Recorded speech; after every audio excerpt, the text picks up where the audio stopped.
Bismillahirrahmanirrahim. Assalamualaikum warahmatullahi wabarakatuh. Alhamdulillahi rabbil alamin.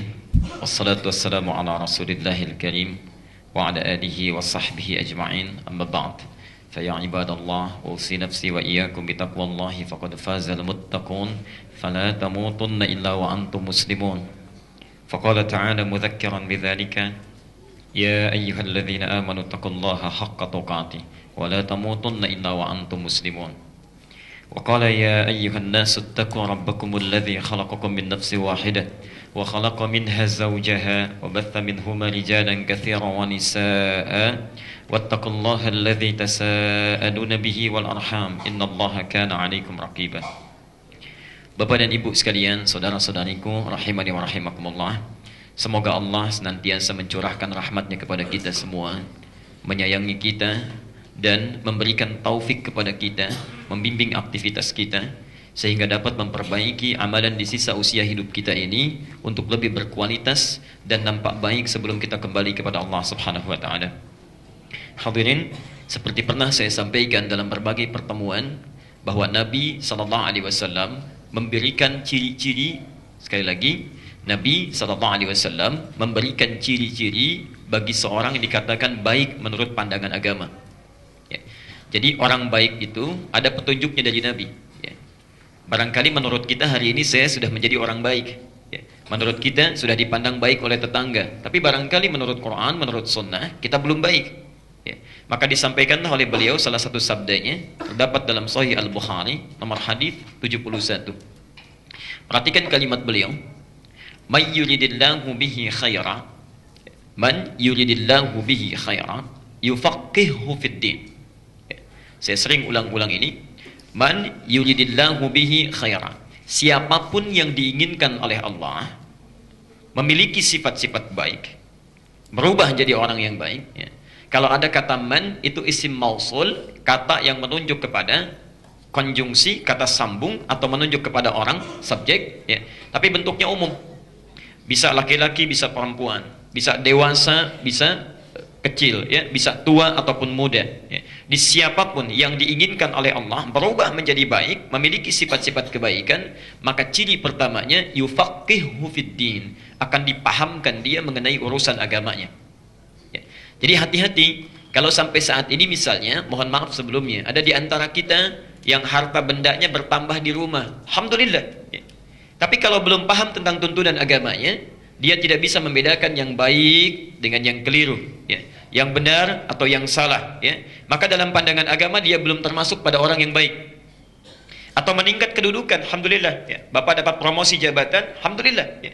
Tapi dalam saat yang bersamaan tidak tahu mana yang sunnah, mana yang harus ditinggalkan, yang bid'ah, ya. Mana yang dikerjakan, mana yang harus ditinggalkan. Kita tidak paham itu, ya. Maka menurut pandangan agama itu belum dikatakan orang yang baik. Nah, saat Allah menginginkan seseorang berubah menjadi orang baik, ternyata cirinya bukan ditambah harta, tidak ditingkatkan kedudukan, walaupun alhamdulillah bila mendapatkan itu. Tapi ciri pertamanya yufaqqihhu fid din, dipahamkan, dibimbing, didorong untuk mau dia mempelajari dan mendekat kepada agamanya. Ya. Jadi berbahagialah Anda sekalian ketika hadir saat ini, saat orang lain barangkali sedang menikmati liburan, sedang sibuk bertamasya, sedang berkumpul dengan keluarga, Anda disentuh oleh Allah, dibimbing langsung datang ke rumahnya untuk mempelajari tuntunan agamanya. Itu tanda kebaikan, artinya sampai hari ini Allah menginginkan siapapun yang hadir saat ini untuk berubah menjadi orang yang baik dalam pandangan Allah. Tapi persoalannya, kalau Anda sudah didudukan ke sini, misal biasanya bermaksiat, biasanya lisannya tajam, perilakunya menyimpang, jarang menunaikan sholat dengan baik, jarang ke masjid dan sebagainya. Sekarang sudah didatangkan ke sini, diminta tobat, belum tersentuh juga untuk berubah. Allah sudah menghadirkan, meminta kita berubah jadi orang baik. Sudah dihadirkan sini, belum tersentuh juga. Dengan cara apa lagi Allah mesti memaksa kita berubah menjadi orang yang baik, ya. Karena itu bertakwalah kepada Allah sebelum kita memulai uraian ini, ya. Dan ini adalah pekan yang istimewa, karena hari ini saya akan jadikan sebagai edisi khusus untuk bertanya jawab, ya, edisi khusus untuk bertanya jawab, karena tidak sedikit pertanyaan yang masuk baik di media sosial, ya, ataupun dari teman-teman yang sudah mengantarkan pertanyaan. Nanti insya Allah silakan Anda kalau ingin bertanya apa saja yang sekiranya bisa dijawab, Silakan dituliskan, disampaikan ke depan, nanti kita bahas. Ya. Dengan sebelumnya kita akan bahas dulu berbagai pertanyaan yang masuk lewat media sosial. Ya. Pertama saya ingin sampaikan informasi dulu. Bapak Ibu sekalian, tidak sedikit dari kita yang mendambakan menjadi orang baik, sukses di dunia, kemudian bisa mendapatkan surga di akhirat. Insya Allah. Pertanyaan terbesarnya, usaha apa yang sudah kita lakukan untuk mencapai itu? Saya akan berikan ilustrasi perbandingan. Tidak kita bandingkan dengan zaman Nabi Sallallahu Alaihi Wasallam dengan para sahabatnya yang tidak bisa dilukiskan. Dengan para tabi'in, kita lukiskan dengan masa kita sekarang saja. Masya Allah, Alhamdulillah, beberapa pekan yang lalu atau beberapa hari yang lalu, saya berkesempatan untuk berdakwah di Kalimantan. Salah satunya di wilayah timur, Marawahau, ya, di daerah Kutai, ya, Kutai Timur, Masya Allah. Ada satu kesempatan kami berdakwah di lingkungan orang-orang komunitas Dayak. Bukan Dayak, tapi Dayak, ya. Hulu, artinya hulu sungai, yang tinggalnya di sekitaran sungai. Masya Allah, Bapak Ibu sekalian, dari 30% yang muslim itu, karena 60%-nya agama lain, ya, 10% masih kepercayaan animisme dinamisme, 30% orang Islam. 130 orang alhamdulillah baru masuk Islam. Yang luar biasa, perhatikan, orang-orang yang hidupnya serba terbatas, mendengar akan ada ta'lim, ya, di tempat mereka, tidak punya masjid, yang dimiliki hanya musalla saja, itu pun patungan iuran untuk bisa membangun musalla di rumah kayu panggung. Bayangkan, pendapatan tidak seberapa, mengeluarkan dari hasil jerih payahnya yang sangat halal untuk membangun rumah Allah, baru jadi musalla. Rumah panggung untuk hadir ke situ, kalau kami saja mesti menempuh perjalanan dengan mobil 40 menit, mereka mesti menyeberang lewat sungai. Ada yang jalan kaki. Jadwal taklim jam 3, jam 2 sudah menunggu. Jadwal taklim jam 3, jam 2 sudah menunggu. Belum selesai. Yang paling hebat luar biasa, Masya Allah, dari mulai salatnya, dari taklimnya, sebelum berangkat, ya, tidak menunggu panitia membagikan snack, tidak menunggu panitia memberikan air. Masya Allah, saat mereka akan berangkat sudah kompakan satu sama lain. Setiap keluarga itu menyediakan kotak yang diisi dengan nasi dan lauk pauknya sesuai kadar kemampuannya. Ada yang mengisi dengan telur, ada yang mengisi dengan ayam, ada yang mengisi dengan ikan, macam-macam. Ketika sampai di situ ada yang kelelahan, lapar, mereka makan dengan sesamanya. Masya Allah, Anda bayangkan, dalam keadaan tidak punya masjid, hanya musalla saja, terbuat dari kayu panggung, datang 1 jam sebelum taklim sudah hadir di dalamnya, menunaikan salat dengan baik, mau taklim bawa bekal sendiri, Masya Allah, dan hadir dengan penampilan yang sangat luar biasa, dan musallanya dibangun dari sebagian uang halal yang mereka dapatkan dari keringat mereka. Yuk kita bandingkan dengan kita yang sering kali mengatakan saya ingin ikut sunnah Nabi, yang merasa salatnya sudah mulai cukup banyak, bacaan Qur'annya sudah mulai cukup banyak, Masya Allah. Ayo perhatikan.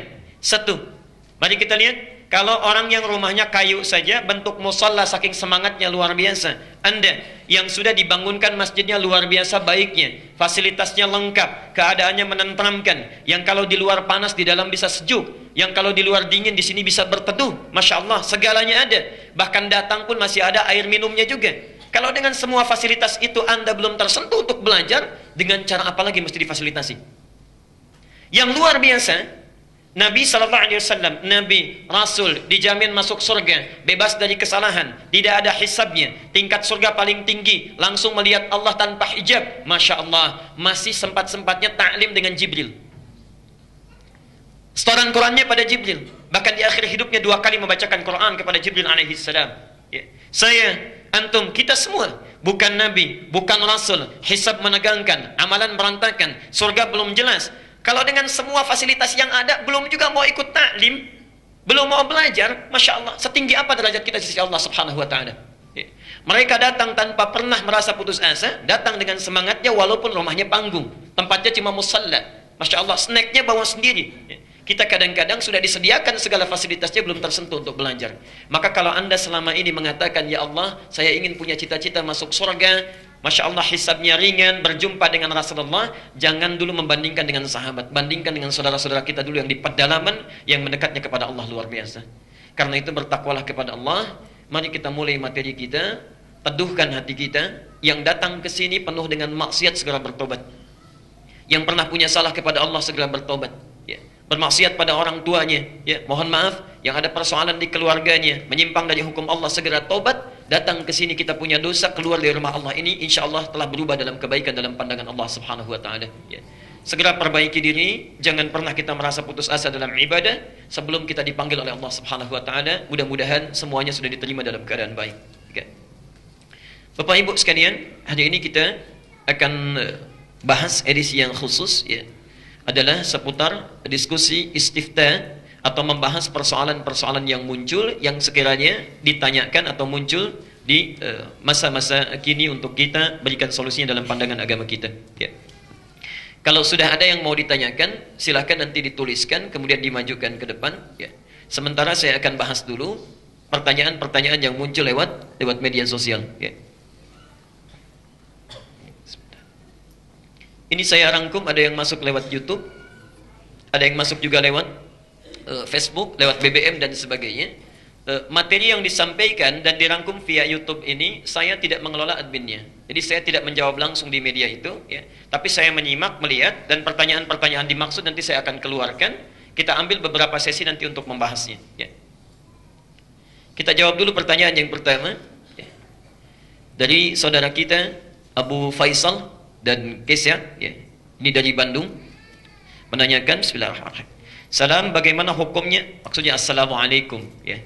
Kalau bisa assalamualaikum, sampaikan assalamualaikum warahmatullahi wabarakatuh, ya, daripada anda singkat-singkat. Memang ada singkatannya, ada assalamualaikum warahmatullahi wabarakatuh, bisa disingkat dengan salam, itu bahasa Quran, ya. Quran surah 51 ayat 24, hal ataka hadithu dhaifi Ibrahim al-mukramin idh dakhalu alaihi faqalu salama, qala salam, ya.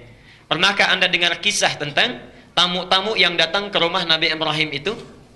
Ketika mereka mulai datang kemudian menyampaikan salam, ya, masuk mengucapkan salam, salama, salam, dijawab oleh Nabi Ibrahim salam. Tapi umatnya Rasulullah diberikan kemuliaan, ditambah kalimatnya untuk menambah pahala, assalamualaikum warahmatullahi wabarakatuh. Selama ada yang banyak, pahalanya pilih yang banyak, ya, daripada yang sedikit.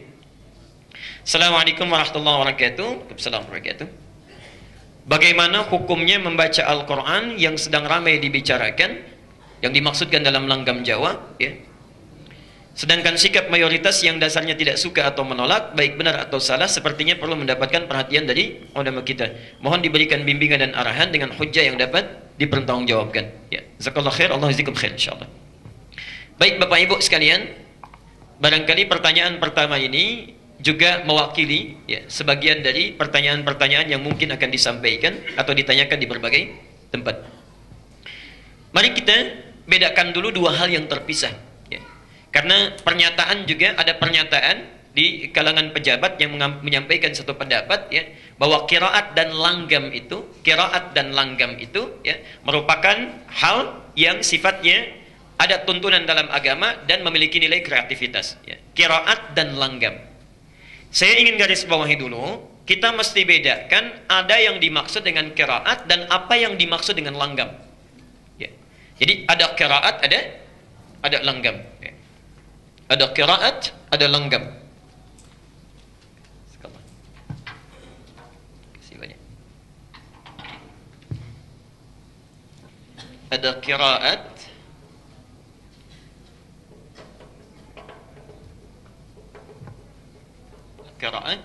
ada naghmah dalam bahasa Arab itu, ya, langgam, naghmah, atau nagham dalam bahasa orang kita, nagham atau naghmah, lagu, irama.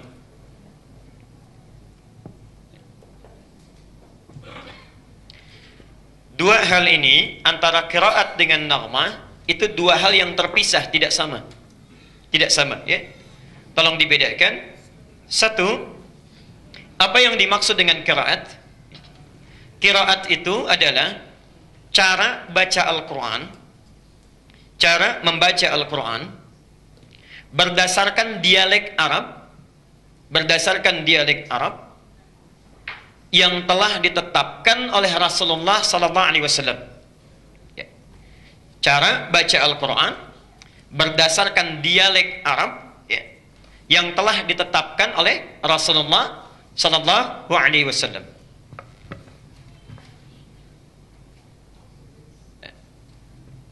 Teruskan sebentar.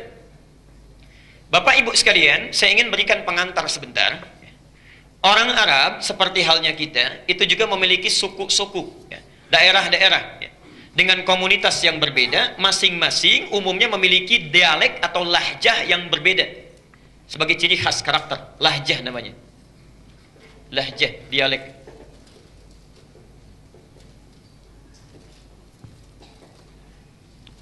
Misal, ya, tidak hanya satu lahjah, tidak hanya satu dialek. Ya. Misal saya berikan contoh, sampai sekarang kalau kita main ke wilayah Palestina, kemudian Lebanon, ya, sebagian Syria, atau sampai ke Mosul di Irak, ya, atau sebagian Afrika, itu ada suku Arab yang tidak bisa mengucapkan a, bisanya e. Ya. Kaifa haluk, kaifa halik. Madrasah, madrasah. Ada, ya. Dari zaman Nabi bahkan zaman jahiliyah ada yang begitu. Tidak bisa mengucapkan a, bisanya e. Jadi kalau disebutkan a, e saja, ya. Ini satu saya. Ada yang tidak bisa hum, bisanya him, ya. Atau him mereka sebut hum, ya. Bahkan ada yang nggak bisa him, bisanya himu. Ada itu, ya. Jadi kalau disebutkan him, alaihim, mereka alaihimu, ya. Ada yang satu suku nggak bisa alaihim, nggak bisa alaihimu, bisanya alaihum. Jadi kalau bilang alaihim pasti alaihum, ya. Bisa. Ada yang tidak bisa menyebutkan sin, bisanya sod, ya. Jadi kalau misalnya, maaf, disebutkan sin, sirat, mereka baca dengan sod, sirat, ya. Bahkan ada yang tidak bisa sin, tidak bisa sod, bisanya pakai zai, ya. Dia baca dengan zai, zirat, ya. Masya Allah. Jadi macam-macam sukunya. Nah, dari sekian banyak dialek ini, secara umum dialek orang Arab itu terbagi pada 7 dialek. Secara umum. Dipetakan ini, dihimpun ini sejak masa Nabi, karena itulah kemudian Quran diturunkan dengan 7 dialek ini. 7 cara baca, ya. 7 cara baca. Karena itu kita kenal sampai sekarang istilah qiraah sab'ah. Ya. 7 cara baca Quran, qiraah sab'ah. Ada 7 rawinya, ya. 7 pembaca Qurannya, kemudian setiap rawi memiliki 2 qari, ya, 2 orang pembacanya. Nah, jangan dikira baca Quran itu satu model, tidak. Ya. Cara baca Quran itu nanti ada 7 berdasarkan 7 dialeknya, cara bacanya. Ya. Misal, kita baca wadduha pakai a. Wadduha wal-laili idza saja ma wadda'aka rabbuka wa ma qala. Ya. Itu qiraat Hafs. Yang baca Hafs dari Asim, satu jenis model qiraat. Kalau kita mau baca misalnya dengan suku yang nggak bisa a, bisanya pakai e, maka turun riwayat yang kedua. Disampaikan oleh Hamzah, punya 2 murid namanya Khalaf dan Khallad. Atau bahkan nanti muridnya Imam Nafi' namanya Warsh, dia baca pakai e. Wadduhi wal-laili idza saja ma wadda'aka rabbuka wa ma qala walal-akhiratu khairul laka minal ula. Ibu tertawa.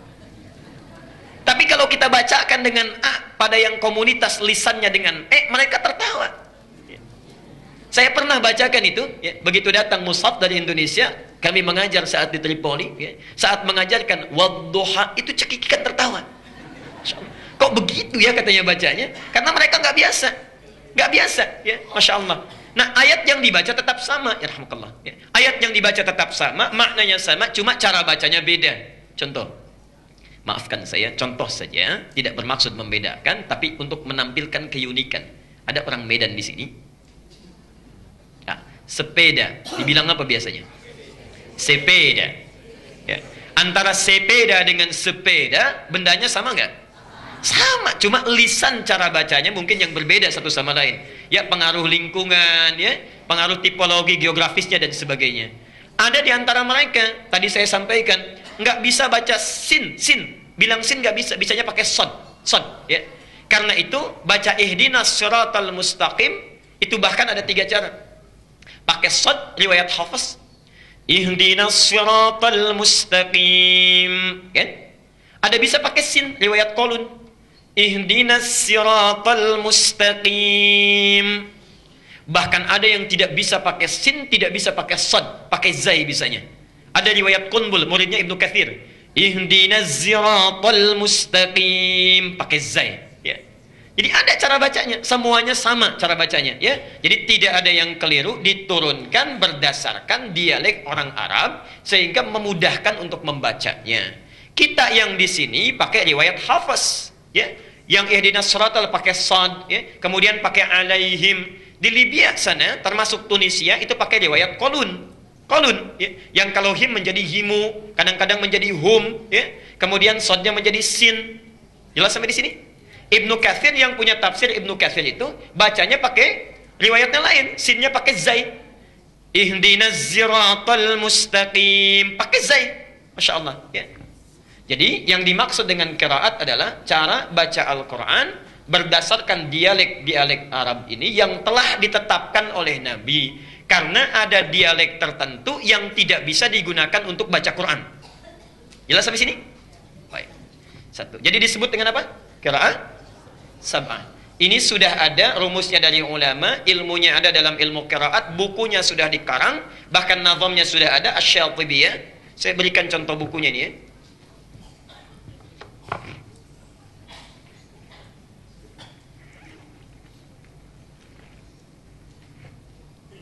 Ini, ya. Ini contoh bukunya. Yang qiraat sab'ah dari Al-Fatihah sampai dengan An-Nas, ya. Bagaimana cara bacanya? Nanti ada yang sama, ada yang beda cara bacanya. Misal bismillah sampai Ar-Rahmanir-Rahim itu sama. Maliki Yaumiddin bisa dibaca dengan dua cara. Panjang Maliki yang kita baca, bisa pendek riwayat Qalun Maliki Yaumiddin. Boleh, ya. Ilmunya di sini.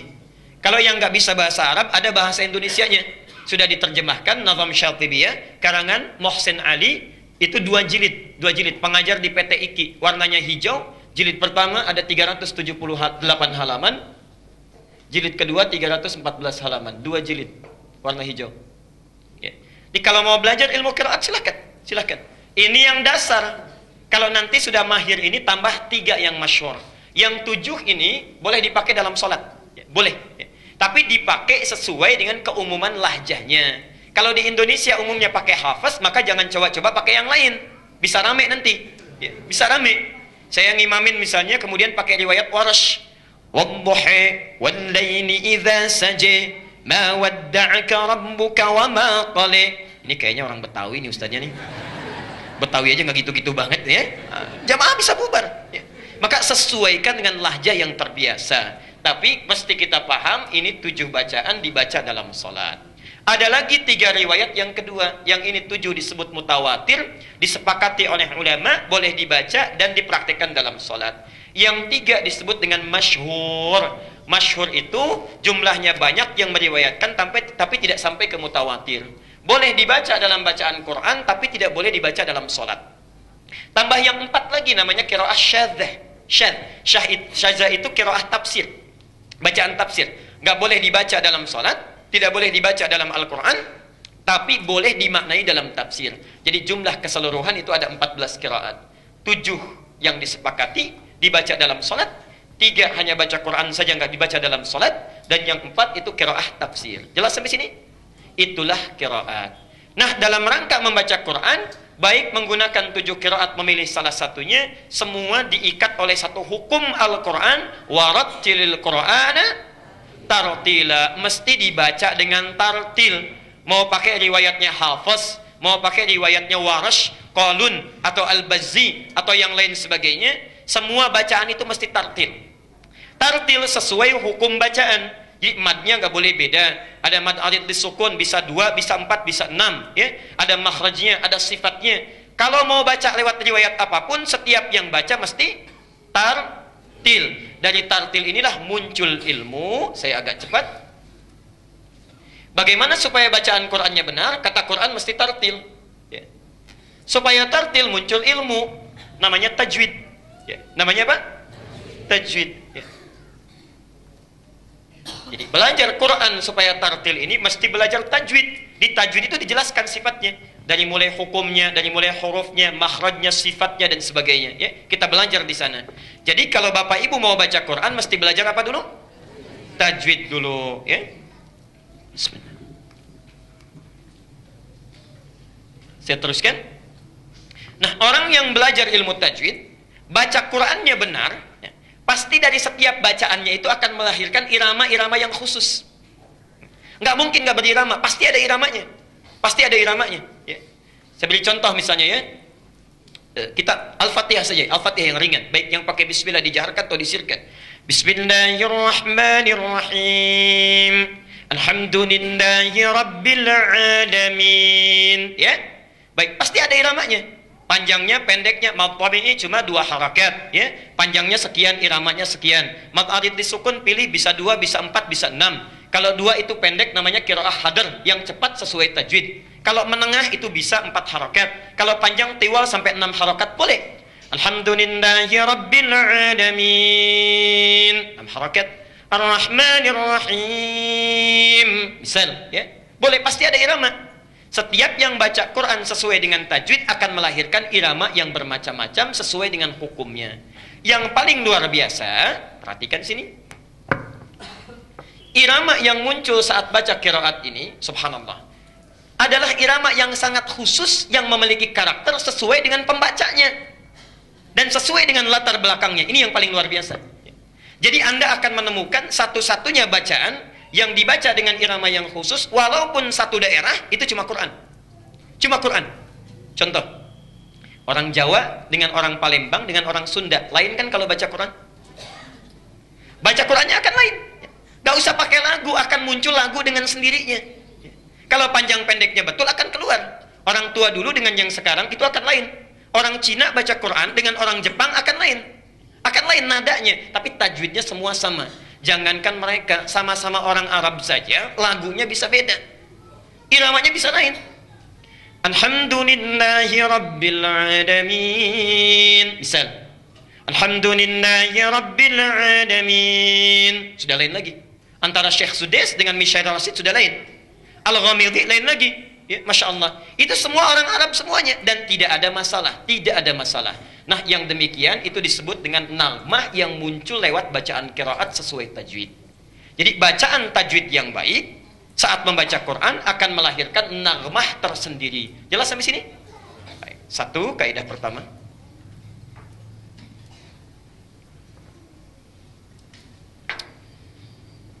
Kaidah kedua, kita teruskan dulu. Bapak Ibu sekalian, kalau kita sudah mengerti dasarnya, bahwa membaca Quran itu tidak ada lagu yang khusus, yang penting sesuai tajwid. Kalau baca sesuai tajwid akan melahirkan irama yang menunjukkan ciri khas pembacanya. Ya. Imam Masjid Al-Ihsan dengan Al-Azhar pasti lain. Ketahuan kalau ngimami, ini pasti Masjid Al-Azhar. Ini pasti imam dari Al-Ihsan, langsung. Karena itulah, dari sejak zaman Rasulullah sampai dengan zaman kini, para ulama membuat aturan. Ya. Tidak diperkenankan membaca Al-Quran itu dengan irama-irama yang sifatnya dikhususkan untuk hal di luar Quran. Misal, ada irama syair. Zaman Nabi dulu ya, bukan zaman sekarang. Zaman Nabi dulu. Dari zaman Nabi, itu selain Quran yang turun dari Allah sebagai bimbingan, ya, ada juga di kalangan masyarakat Arab yang terbiasa bernyanyi. Mereka menggunakan syair. Ya. Quran bukan lirik, Quran bukan lagu, bukan untuk dinyanyikan, tapi dibaca dan dipahami. Dan turunnya Quran sekaligus untuk menepis syair. Ya. Yuk kita lihat. Sebelum masa Islam datang, zaman jahiliyah syair sudah ada. Syaratnya syair itu memenuhi 16 rumus. Ada 16 rumus. Dikenal dengan bahr namanya, bahrun. Setiap rumusnya. Ada yang disebut dengan bahr tawil. Ya. Tawilun lahu dunal bukhuri fadailu fa'ulun mafa'ulun fa'ulun mafa'ilu. Ya. Ada rajas, mustaf'ilun. Ada ramal, fa'ilatun. Dari rumus-rumus sampai ke 16 ini, di situ mereka membuat syair-syair dan ada lagunya. Ada iramanya, ya. Ada nagmahnya, ada musiknya. Ya. Jangan dikira syair itu tidak ada lagunya, syair itu ada lagunya. Ya. Contoh, saya berikan 2 contoh saja misal. Rajas yang mustaf'ilun. Kita berikan contoh singkat. Al-Asma'i punya qasidah namanya Sautus Safiril Bulbuli. Ini hebatnya orang Arab. Lihat benda saja itu bisa membuat syair. Sautus Safiril Bulbuli hayyaja qalbi thamiri al-ma'u waz-zarhu ma'a az-zahri lahzul muqali fa anta ya sayyidali wa sayyidi wa maulali fakam tayammuni ghuzayyilun uqayqali qataftuhu min wajnatin min fi'li hadha ar-rajuli faqala la faqad ghada muharwili wa wal walad wali ya waylali faqultu la tuwalwili fabayyinul lu'ali qalat lahu hina kadha in harwadid dhul muqali kahatan kakailali tabtabi tabuli. Nah, itu ya enggak apa-apa, silakan.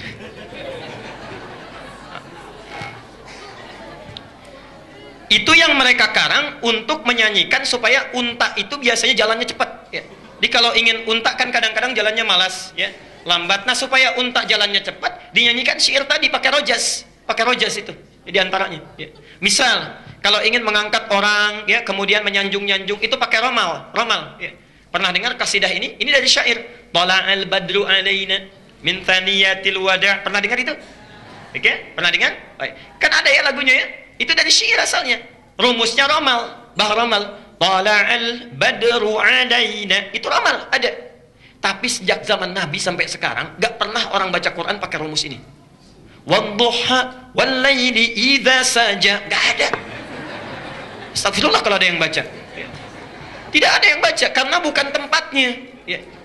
Jadi zaman Nabi saja orang jahiliyah sudah paham, pemusik nggak pernah menggunakan not balok musiknya untuk menggunakan bacaan Quran karena memang lain ya. Jadi mereka sudah punya rumus khusus, ilmu yang khusus. Kalau Anda jurusan bahasa Arab ya, misalnya kuliah jurusan bahasa Arab, itu ada pelajarannya namanya ilmu arud ya. Saya berikan contoh bukunya. Nah, ini kitabnya ya. Ini kitabnya ilmu arud ya. Ada di sini semua cara bikin syair ya. Yang Anda belajar bahasa Arab di pesantren-pesantren alfiyah itu kan dari sini rumusnya ya. Rumus Rajaz Ibnu Malik itu membuat 1000 syair untuk mempermudah belajar bahasa Arab. 1000 bait itu disebut dengan nazam namanya.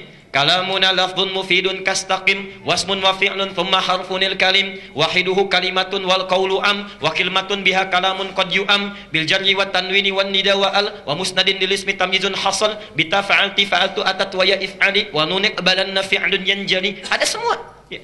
Kalau orang pesantren pasti belajar itu untuk belajar nahwu dan sarafnya. Jadi ada di sini. Jadi dari dulu pun zaman Nabi sudah ada rumus-rumus untuk membuat nyanyian tapi tidak pernah dipakai melagukan Quran.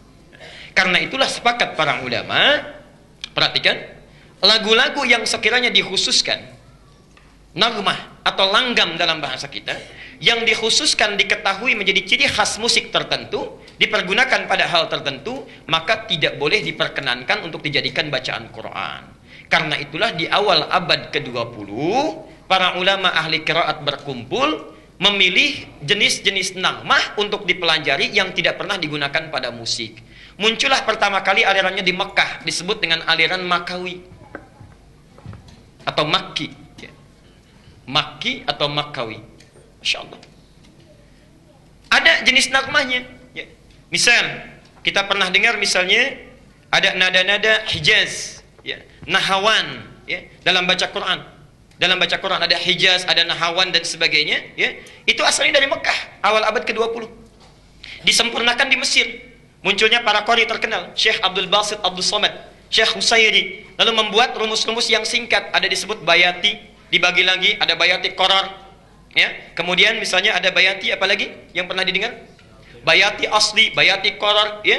Ada kemudian soba, ada kemudian Hijaz, ada kemudian Nahawan, macam-macam. Dan di kita kemudian dipopulerkan di awal abad ke-20. Yang ikut aliran Makawi misalnya ada Syekh Sya'rani ya, Kiai Haji Arwani, itu ada ya. Yang ikut aliran Misri, aliran Mesir ya. Ada Syekh Muhammad Mukti Ali, Syekh Basori Alwi, itu ada ya. Sampai dengan sekarang dipelajari dan melahirkan qori-qori internasional seperti Muammar, ZA dan sebagainya. Itu dari sini asalnya ya. Dan tidak pernah mengambil dari nagom-nagom yang dikhususkan untuk musik atau hal tertentu. Jelas sampai di sini? Nah, jadi kalau ada pertanyaan bagaimana hukumnya melakukan Quran dengan langgam-langgam khas musik, maka hukumnya tidak diperkenankan. Itu pandangan saya. Tidak diperkenankan. Apalagi membawa hukum tajwid kepada lagu, itu sudah salah total. Sudah salah total ya. Saya kira dari dulu sampai kemarin-kemarin itu belum pernah ada yang demikian kreatifnya ya. Sampai kemarin-kemarin. Ya. Sebentar.